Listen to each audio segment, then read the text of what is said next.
So hopefully you enjoyed, number one, getting to use your calculator, and number two, this brought back some memories from Algebra 2.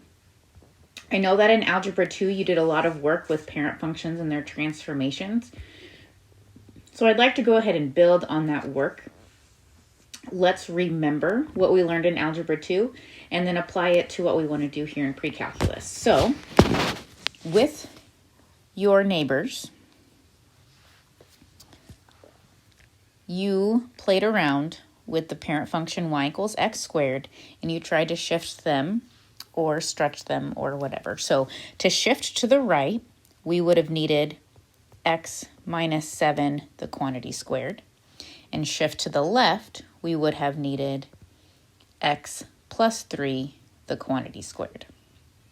Okay, remember a shift left and right happens inside of our function, but a shift up and down is going to happen outside of our function.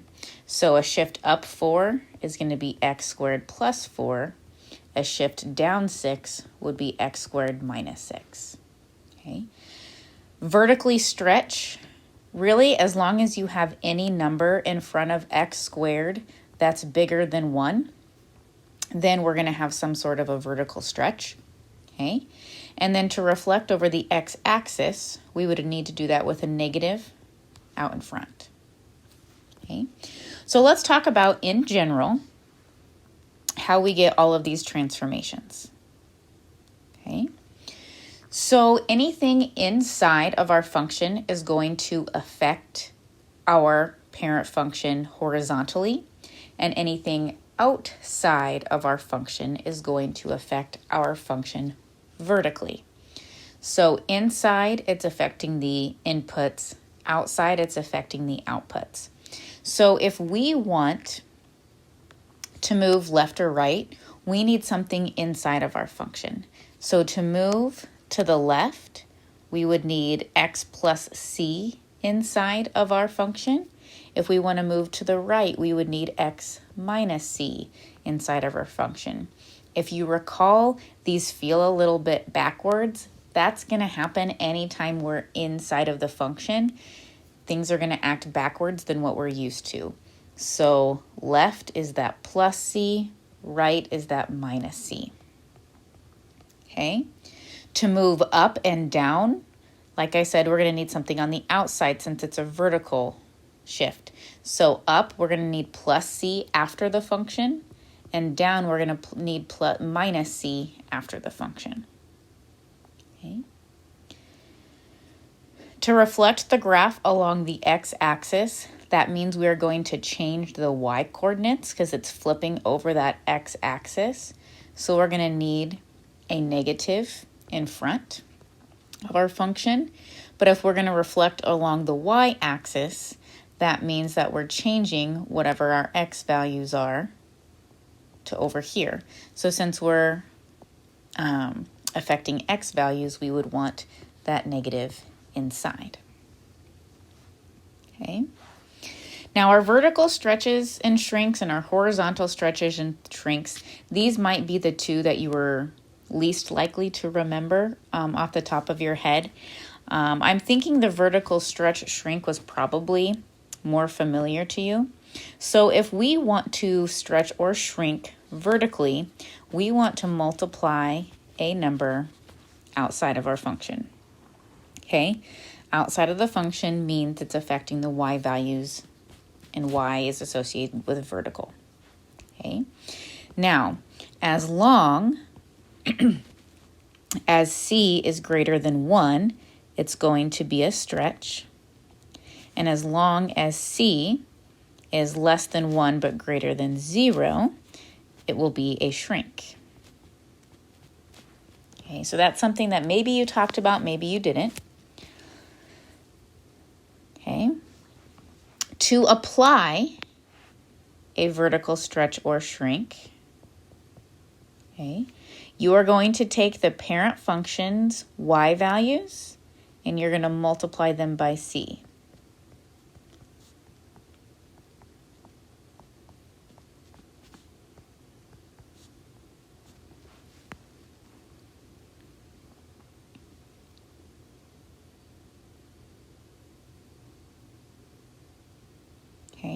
So whatever your coordinates are for a parent function, if we have a vertical stretch, we would take any of the y coordinates and we would multiply that y coordinate by c to get a new coordinate.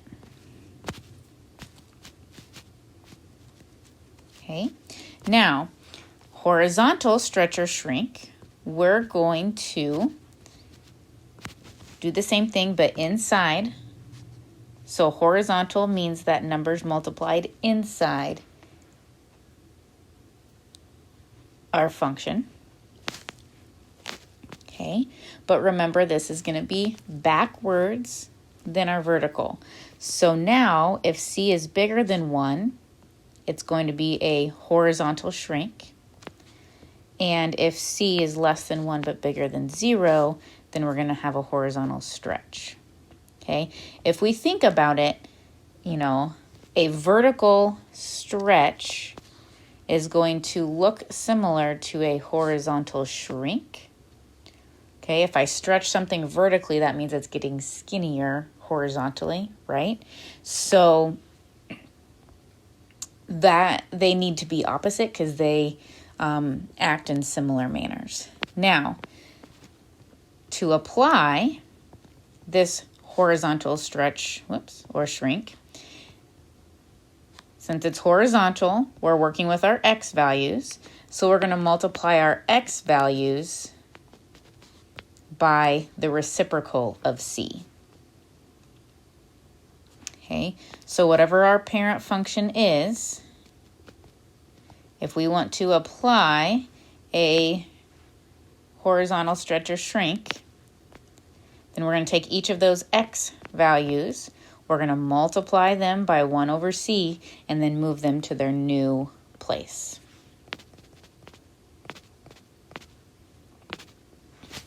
Okay. All right, so I want to go through a couple of examples so you know that my expectations. Okay, so we're going to start off with a nice quadratic. Okay, if you don't already, having your 8 basic function chart out would be a good idea as we go through this. Okay, and anytime I ask you to graph the transformations of a parent function, I'm probably going to ask you these things. So number 1, we know our transformations, so we can make a quick graph. I don't want XY tables anymore. We're getting away from that. Okay, I want us to be able to look at a function. We know what it looks like. We change it to the transformations. Boom, we have our graph. I want us to take more time writing things down than actually graphing. Okay, when we get into later stuff in pre-calculus, all of these transformations, we do them for all of our functions. Okay, when we get to calculus or statistics, whatever it may be, being able to think about a function quickly so you can worry about the other math you need to do is going to be really helpful. Okay, so I promise this will come in handy. So first of all, when we look at this guy, our parent function is just our basic quadratic. F of x equals x squared. Okay. We need to describe the transformation. So I will tell you that your shifts need to be applied last. If you have any reflections or shrinks or stretches, those need to go first, and then your shifts need to come last. Now here we only have shifts. Here we have a shift 1 to the right, and then we have a shift down 2.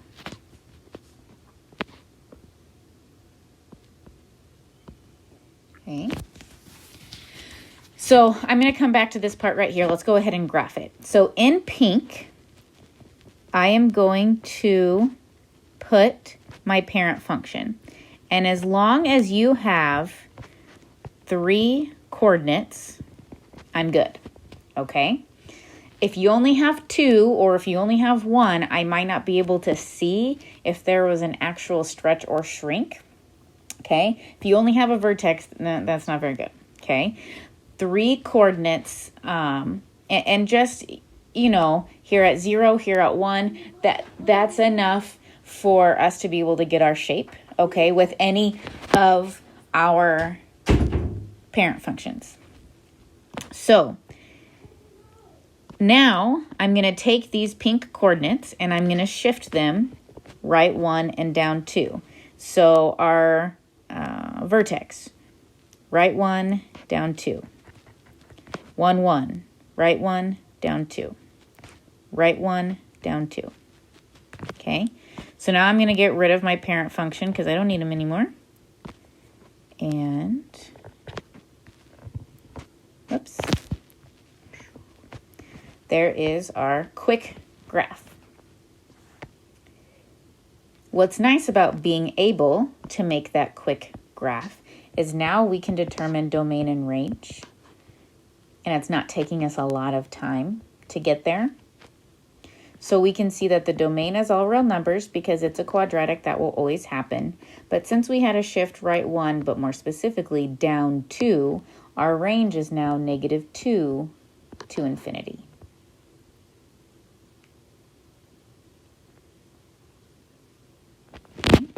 Now, write in terms of f of x. What does that mean? What does that mean? So I want you to come up here. F of x is x squared. G of x is this right here. So basically, g of x is a quadratic, and we're going to write these transformations in general. Instead of in our quadratic, we're going to write it in function notation. Okay? So in function notation, g of x is a function shifted right 1. So x minus 1 is inside and -2 is outside. Okay, there that is. Okay.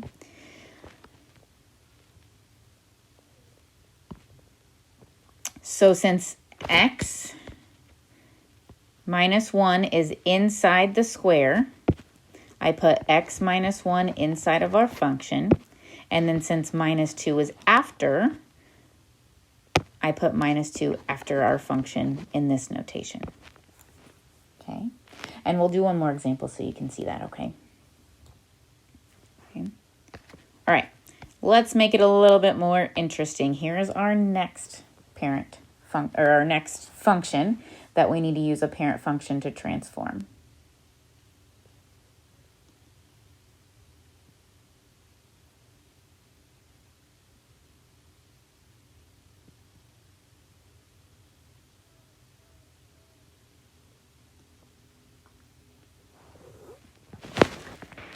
Okay, so first let's talk about our parent function.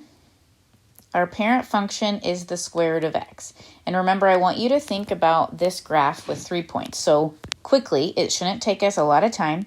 We know it starts at the origin, it goes through 1, 1, 1, 2, 3, 4, and we know that the square root of 4 is 2. So there are the 3 points I want you to think about when you are transforming this function. No need for an XY chart. No need to really have to think about it too hard. Those are pretty easy coordinates to think about. Describe our transformation. Okay, well, let's talk about this guy right here. We have a vertical stretch of 2. And then if we look at this right here, we have a shift left 3. Okay, do you remember what I said about the order in which you do these? Shifts need to come last. Okay, so first let's talk about our stretch. I'll go light purple first. Okay, our stretch of 2. Since it's vertical, we can apply it to the y values using that C. Okay, so this coordinate right here has a y value of 0. So when we multiply it by 0, it stays. Okay. This y coordinate right here, it is 1. So when we multiply that by 2, we get a y coordinate of 2. So the x stays the same, the y gets to change. This one right here has a y value of 2. So when we apply the stretch, it gets to move to 4. Okay, so we're not done yet though. Can't really make a dotted line very well on this. Sorry, guys.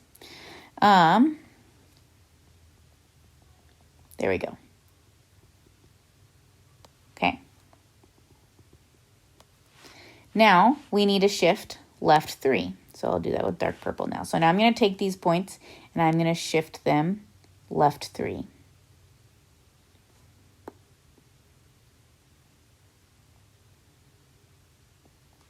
Okay. Now, the green and the light purple, you don't have to write those. You can think about those in your head. If you need to draw them really lightly and make your transformed function really dark so I can tell which one is which. But some of you can think about it in your head. Some of you can just do it lightly on your paper. Whatever you want to do is fine. Just don't make an XY table. That's going to be a waste of time. Okay, we want to try to be efficient. These need to be quick problems. All right. Also notice how I have more than one point so I can tell. If I only had one coordinate and I drew my shooting star, I wouldn't be able to tell that there was this stretch. Okay, so make sure you give me 3 coordinates so I can see if there's a stretch or shrink. Let's go ahead and talk about domain and range. How about you look at that graph and before I write it down, you give it a try. What's the domain and range of this graph?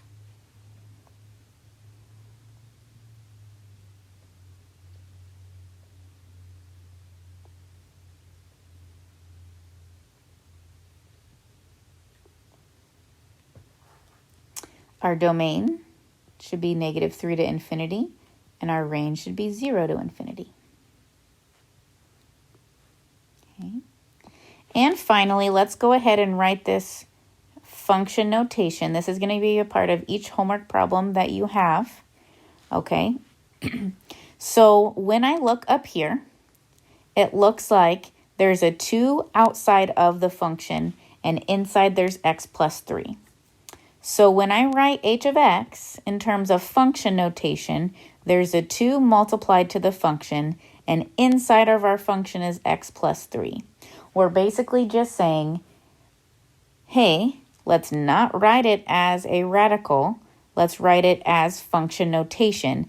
And now we could apply this transformation to any function we want to. That's basically what it's saying.